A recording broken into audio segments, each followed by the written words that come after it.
Good evening students. आजच्या व्हिडिओमध्ये आपण रेडॉक्स रिएक्शन्स मधील एक इम्पॉर्टंट पॉइंट डिस्कस करणार आहोत, तो म्हणजे how to balance redox reaction. तर आपल्याला माहिती आहे ॲज पर सिलेबस या रेडॉक्स रिएक्शन बॅलन्स करण्यासाठी आपण दोन मेथड्स वापरतो. त्यातील एक आहे ऑक्सिडेशन नंबर मेथड आणि दुसरी आहे आयन इलेक्ट्रॉन मेथड. तर ह्या दोन्ही मेथडचा वापर करून ज्यावेळेस आपल्याला रेडॉक्स रिएक्शन बॅलन्स करायची असेल तर त्यावेळी फक्त रूल्स लक्षात न ठेवता त्याचं अप्लिकेशन करणं हे जास्त महत्वाचं आहे. तर वेळ न घालवता आपण पहिलं इक्वेशन दिलेलं आहे ते इक्वेशन बॅलन्स करूयात. So let us check this example. P4 plus HNO3 gives rise to H3PO4 plus NO2 plus H2O. आता सगळ्यात अगोदर मी प्रत्येक एलिमेंटचे चार्जेस लिहितो. चार्जेस लिहिलं तर आपलं काम बऱ्यापैकी कम्प्लीट होतं, जेणेकरून आपल्याला दिलेलं रेडॉक्स इक्वेशन इझिली बॅलन्स करता येईल. आता या इक्वेशन मध्ये मी सर्वात अगोदर चार्जेस लिहितो. हा P4 मॉलिक्यूल आहे, आपल्याला माहिती आहे मॉलिक्युलर स्टेट मध्ये oxidation number always 0. In case of HNO3, 3 oxygen atoms, 3 2s are 6, hydrogen cancel +1, so nitrogen काय कॅरी करेल +5. H3PO4 मध्ये 4 2s are -8, 3 nitrogen +3 कॅन्सल करतील, remaining charge +5 on phosphorus. NO2 मध्ये 2 2s are -4, नायट्रोजन कॅरीज +4. आता charges लिहिल्यानंतर आपल्याला काय करायचंय, दोन एलिमेंट सिलेक्ट करायचे की ज्यांचा ऑक्सिडेशन नंबर बिफोर आणि आफ्टर काय होईल, चेंज होईल. तर मी या केसमध्ये पहिला एलिमेंट सिलेक्ट केला फॉस्फरस, हा दुसरा चेंज मी इंडिकेट करतो नायट्रोजन.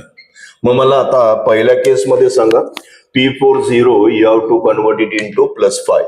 म्हणजे 0चं +5 करताना प्रत्येक फॉस्फरस 5 इलेक्ट्रॉन लूज करेल. असे किती फॉस्फरस ॲटम्स आहेत लेफ्टला, 4. So 5 4s are 20. So what I am going to write here, loss of 20 electron. What loss known to be oxidation.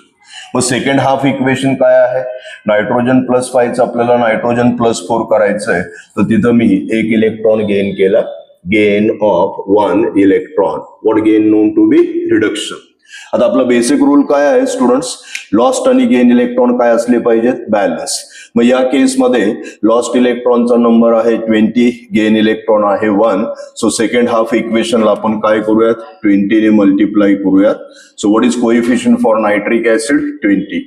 Now left आणि राईटला ऍटमचं बॅलन्सिंग बघा. P4 possess 4 phosphorus atom. इथं मी 4 coefficient वापरला, phosphorus get balance. What about hydrogen atoms towards left hand, 20. Out of 20, 4 3s are 12. So remaining 8 balance करण्यासाठी मी इथं coefficient वापरला 4. Nitrogen atom towards left 20. These two product doesn't carry nitrogen, so इथं मी लिहिला coefficient 20. Nitrogen balance होईल. आता राहिला oxygen. 23s are 60 oxygen towards left hand. Out of 60, 4 4s are 16, 22s are 40, 56 and remaining 4 present in water. तर या मेथडने आपण हे पहिलं इक्वेशन बॅलन्स केलेलं आहे. Late us shift towards another example. दुसरं एक्झाम्पल जे आपण डिस्कस करणार आहोत तर त्याच्यामध्ये देखील प्रायोरिटी आपली काय असणार आहे, चार्जेस लिहिणं आपल्याला महत्वाचं असणार आहे, जेणेकरून आपलं काम आणखीन सोपं होईल. So let us shift towards another example. Check this. CuO plus NH3. What about product side? Metallic copper, nitrogen and another product H2O. आता मला या केसमध्ये स्टुडंट्स चार्जेस लिहिणं गरजेचं आहे. तो सर्वात अगोदर मी निगेटिव्ह चार्जेस लिहायचा प्रयत्न करतो, मग त्यानुसार उरलेले एलिमेंटचे चार्जेस आपल्याला इझिली ऑब्टेन करता येतील. So in case of copper oxide, oxygen carries -2, so equal opposite +2 on copper. What about NH3? 3 hydrogen +3, so nitrogen carries -3. Free state 0, molecular state 0. आता चार्जेस लिहिल्यानंतर मला पुन्हा एकदा दोन एलिमेंट सिलेक्ट करायचे की ज्यांचा ऑक्सिडेशन नंबर बिफोर आणि आफ्टर काय होईल, चेंज. तर मी पहिल्यांदा कॉपर सिलेक्ट केला, +2चं 0 दाखवायचं आपल्याला, नायट्रोजन -3चं 0 इंडिकेट करायचं. आता पहिल्या केसमध्ये मला सांगा students, copper +2 you have to convert it into 0. So positive charge कमी करण्यासाठी मी इक्वल इलेक्ट्रॉन काय करेल, गेन ऑफ 2 इलेक्ट्रॉन. गेन म्हणजेच काय रे, रिडक्शन. इथं सांगा n-3 आपल्याला इंटू 0 करायचंय. सो इंटू मध्ये 2 ऍटम आहे. तो बेसिकली मी सुरुवातीला कोएफिशियंट काय घेतला 2, 3 2 जा 6, 6 इलेक्ट्रॉन काय होतील लॉस होतील. Loss of 6 electron. लॉस म्हणजे काय ऑक्सिडेशन. आता आपला रूल अप्लाय करा. Gain electron 2, lost electron 6. So हा हाफ इक्वेशन मी कशाने मल्टिप्लाय करू जेणेकरून 6 इलेक्ट्रॉन लॉस होतील. तो मी इथं कशाने मल्टिप्लाय केला coefficient 3. So 3 is the coefficient for CuO. N2 मध्ये 2 नायट्रोजन आहे. So what is coefficient here 2. So left hand carries 3 copper atom. 3 copper atom get balance. 2 nitrogen towards left. N2 मध्ये 2 nitrogen आहेत balance झाले. मग राहिला 3 oxygen atoms towards left. 3 2 जा 6 hydrogen. So 3 oxygen 6 hydrogen आपल्याला balance करायचे. So what is coefficient for H2O 3H2O. So हे देखील इक्वेशन आपण या मेथडने बॅलन्स केलेलं आहे.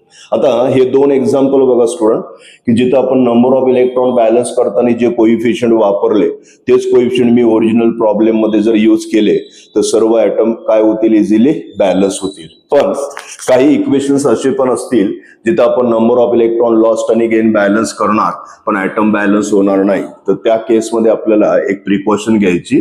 तर त्या टाईपचं देखील एक एक्झाम्पल मी तुम्हाला सॉल्व्ह करून देतो. हे खूप महत्वाचं एक्झाम्पल आहे. एक 4-5 वेगवेगळे MCQ फॉर्मॅटमध्ये सेम इक्वेशन तुम्हाला PYQs मध्ये रिपीट झालेलं पाहायला मिळेल. So let us shift toward that example. Cu plus HNO3 towards right hand side आपल्याला प्रोडक्ट दिलेला आहे. CuNO3 टॉईस प्लस NO आणि आणखीन एक प्रोडक्ट दिला आहे H2O. आता या केसमध्ये मला ती प्रिकॉशन घ्यायची. तो सगळ्यात अगोदर मी पहिल्यांदा चार्जेस लिहितोय. सर्व एलिमेंटचे चार्जेस लिहिताना पण प्रिकॉशन घ्यायची. पहिल्यांदा नेहमी शक्यतोवर निगेटिव्ह चार्जेस लिहायचा प्रयत्न करा. So in case of this given example free state copper काय लिहू मी 0. HNO3 3 2 जा -6 हायड्रोजन कॅन्सल +1. मग काय शिल्लक राहील +5. Nitrate group carries -1. असे किती नायट्रेट ग्रुप्स आहेत 2. So overall charge -2 equal opposite carried bye copper +2. इथं NO नायट्रोजन हा ऑक्सिजन -2 इक्वल अपोजिट +2. आता या केसमध्ये पण मी 2 एलिमेंट सिलेक्ट करतो. कुठले कॉपर 0चं आपल्याला काय करायचंय +2. What about another change nitrogen +5चं मला काय करायचंय नायट्रोजन +2. आता तुमच्या मनात प्रश्न येईल की आपण हा नायट्रोजन का लक्षात घेतला नाही. तर या दोन्ही केसमध्ये नायट्रोजनचा चार्ज काय आहे +5. So instead of this NO3 हा NO मधला नायट्रोजन आपण लक्षात घेतला.